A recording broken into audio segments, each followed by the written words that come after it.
Hey Wisecrack, Jared here. Today we're breaking down everyone's favorite insomniac, his soap salesman BFF, and their super secret underground club for dudes who like to beat each other senseless. That's right, we're talking about that thing you're not supposed to talk about. For most, Fight Club is about chiseled men who like to knock each other's teeth out and destroy private property to escape the monotony of consumer culture. But there's something about Fight Club we often overlook. Is Tyler Durden really the suave savior we thought he was? Welcome to this Wisecrack edition on the philosophy of Fight Club. And as always, spoilers ahead.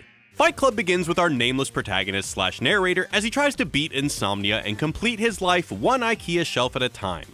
Yes, I'd like to order the Erica Picari dust ruffles. His doctor suggests he see real pain at a testicular cancer support group, and our narrator finally finds the key to sleep, crying his eyes out. But another faker, Marla Singer, ruins it, flaunting her lack of balls to our now again sleepless narrator. Testicular cancer should be no contest, I think. Well, technically, I have more of a right to be there than you. You still have your balls. All that gets put on hold when the narrator's apartment blows up, destroying his perfectly manicured lifestyle and forcing him to live with one Tyler Durden. He and Tyler share some drinks, go on wild and zany adventures, and convince lots of people to beat the shit out of each other. Also domestic terrorism, but we'll get to that. The most overt theme in Fight Club is the drudgery of consumer capitalism. Our narrator lives a tiny life of tedium working a job he hates. Throughout the film, he looks half asleep, staring absent-mindedly into space, unable to feel anything. At one point, the narrator tells us, When you have insomnia, you're never really asleep.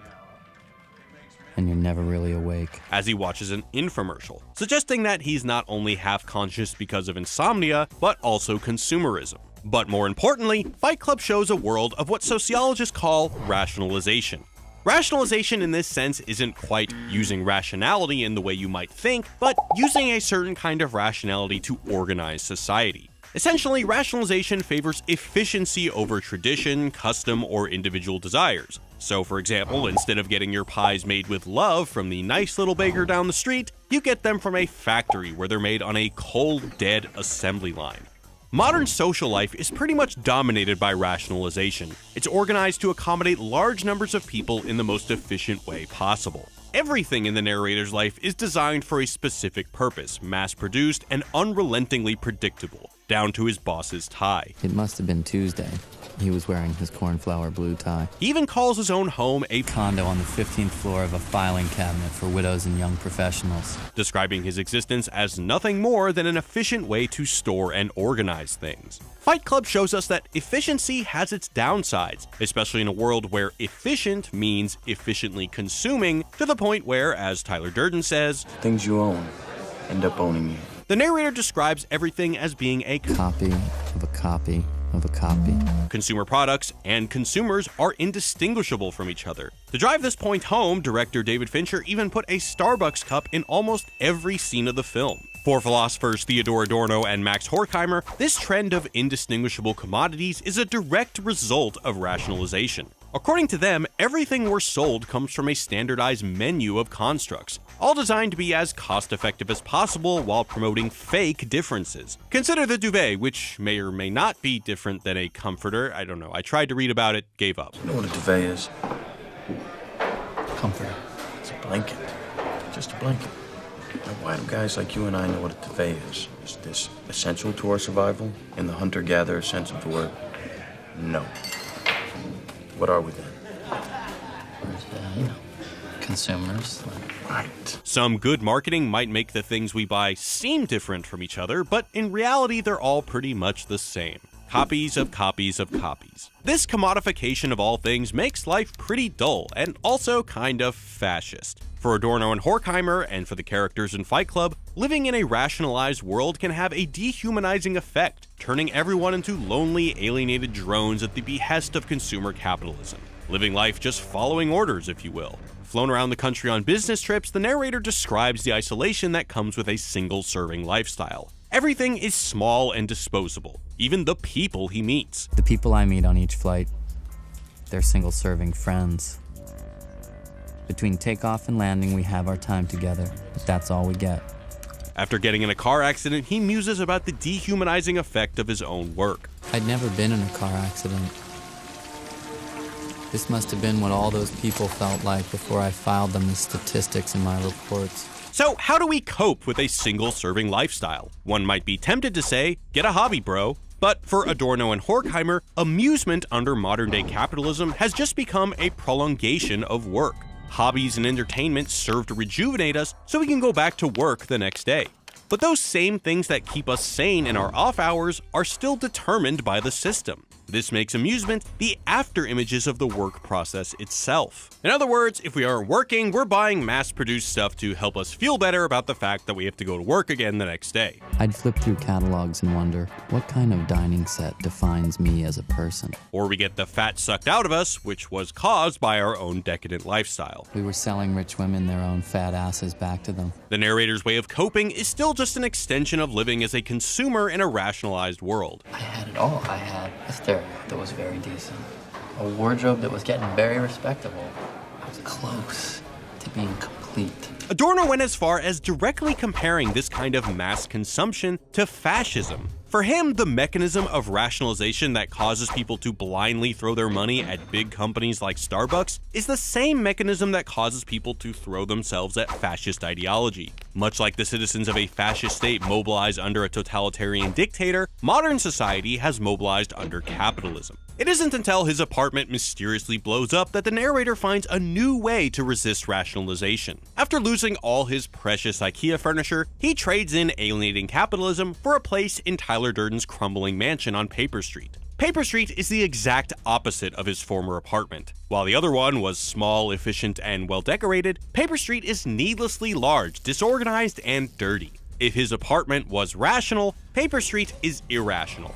In his new home, he joins Tyler Durden in his fight against consumer culture. Tyler, the charming, charismatic leader of Fight Club, champions a resistance against oppressive consumerism, offering the narrator an escape and a way to reclaim his identity. But what does escaping rationalization have to do with punching people in the face? Tyler's resistance takes things a bit further than your run-of-the-mill critique of capitalism. He frames consumerism as an assault on masculinity. The men in Fight Club basically fear that society is turning them into women. They feel degraded by their jobs. The narrator, in this sense, is the perfect image of an emasculated consumer. He's weak and goes to support groups where he hugs people and cries. You know, girl stuff. At the testicular cancer support group, some of them have literally become emasculated. One of the participants laments he's been cuckolded, as his wife has had the child they could never have had with a new man. She had her first child last week, a girl. With her new husband.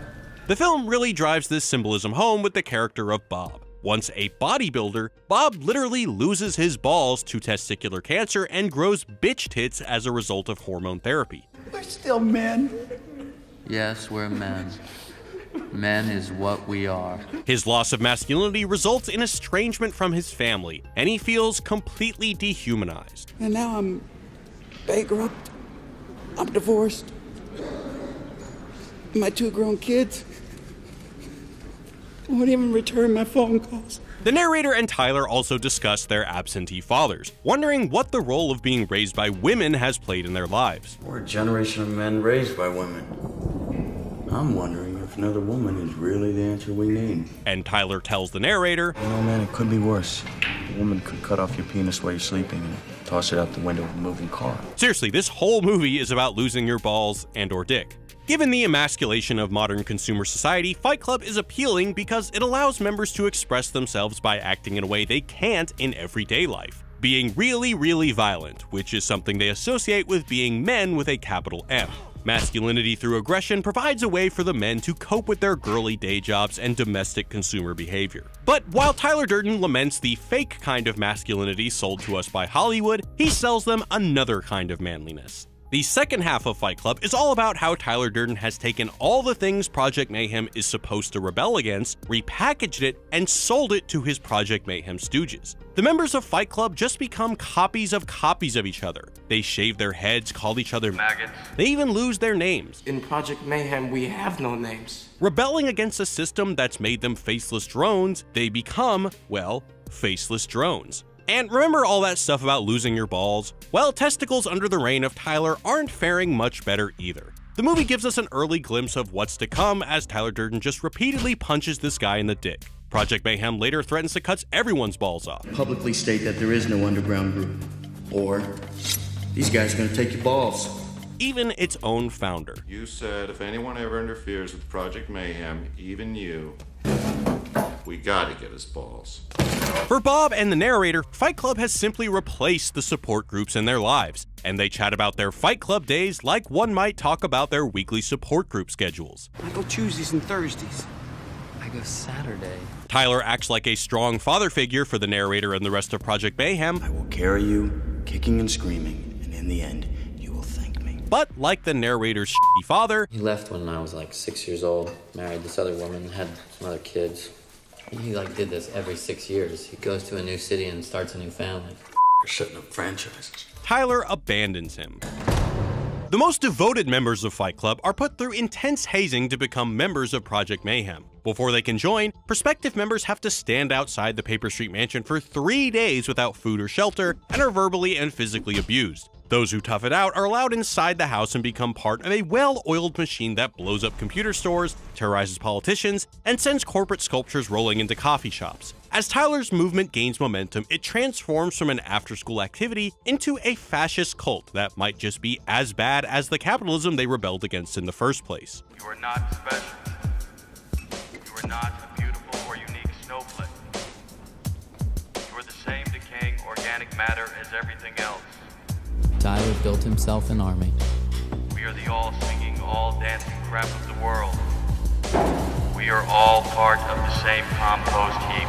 Project Mayhem operates through strict rules and systematic efficiency. They even rely on capital to run properly, and fund their activities by making and selling soap out of human fat stolen from a liposuction clinic. The difference is that now, instead of reporting to the demands of their corporate bosses, members report to their patriarchal authoritarian leader, Tyler Durden. Sooner or later, we all became what Tyler wanted us to be. Chapters begin springing up all over the United States. The narrator even calls them franchises. Tyler had been busy, setting up franchises all over the country. The entire time, Project Mayhem has been plotting toward a master plan, blowing up the offices of the credit card companies. The narrator discovers this plan, Oh my god. and also discovers that he and Tyler Durden are the same person. Was that a pretty accurate description of our relationship, Tyler? We have just lost cabin pressure. Tyler Durden was the manly, virile complement to the narrator's emasculated helplessness. And if we recall, when the narrator says early on that, And suddenly, I realized that all of this, the gun, the bombs, the revolution, has got something to do with a girl named Marla Singer. he probably means that his spiral into psychosis began when he needed to create an alter ego to be with her. You were looking for a way to change your life. You could not do this on your own. All the ways you wish you could be, that's me. I look like you want to look, I like you want to I am smart, capable, and most importantly, I'm free in all the ways that you are not. He's able to get rid of Durden by shooting himself in the face, but the damage is already done. The buildings collapse, supposedly to reset society's debt, although I'm not sure how that actually works. Just like Tyler and the narrator are two sides of the same person, for Adorno and Horkheimer, fascism and capitalism are two sides of the same coin. They argued that both fascism and capitalism see human beings as numbers instead of individuals, alienated objects to be used and controlled. So what do you guys think? What's worse, succumbing to the allure of IKEA catalogs and coffee chains, or following the orders of a fascist soap salesman offering promises of humanity? Let us know what you think in the comments, or don't. But if you want to hear more about what we think about movies, check out our new movie podcast called Show Me the Meaning. In it, we're breaking down some of the best and worst movies ever made. But we've got a bunch more planned for you guys, and we want to hear what you want to hear. So send us suggestions on which movies to break down next at movies@wisecrack.co. Click here or at the link in the description to subscribe to Show Me the Meaning on Apple Podcasts, Google Play, Stitcher, or wherever else you get your podcast. Thanks again, guys. Catch y'all next time. Peace.